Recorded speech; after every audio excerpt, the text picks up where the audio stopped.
কার না ভালো লাগে, কিন্তু অভিনেতাকে প্রশ্ন করতে চাই, কোন কোম্পানির তেল নাকে দিয়ে ঘুমান যে ঘাটালের মানুষ যখন বন্যার যন্ত্রণায় ছটফট করে, যখন গাড়ির পর গাড়ি মাটি পাচার হয়ে যায়, বালি পাচার হয়ে যায়, তাও টের পান না?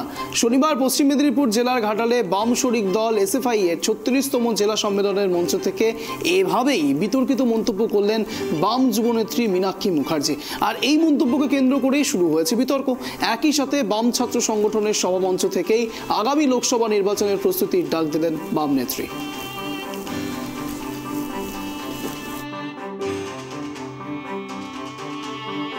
খারাপ লাগে, এখনো বয়সটা বাড়ছে, আর একটু কম থাকলে তো হিরোদেরকে ভালোই লাগতো।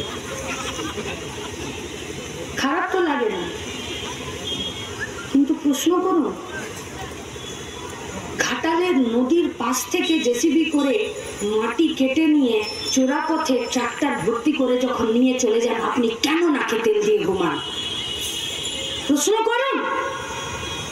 যে সামনে তো আমার লোকসভার ভোট, যখন গোটা ঘাটাল রাজপুরের এই পাটটা বর্ষার সময় জলের নিচে চলে যায়, কেন আপনি নাকে তেল দিয়ে ঘুমান?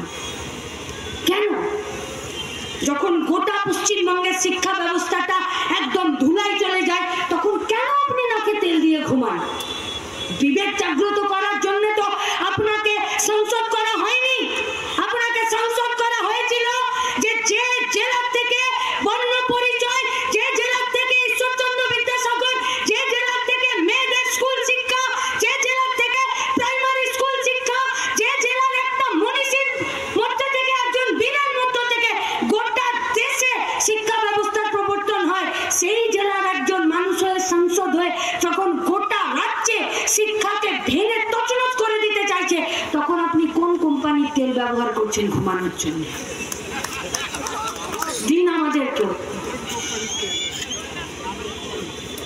আমরাও চাই দেখতে, বুঝতে,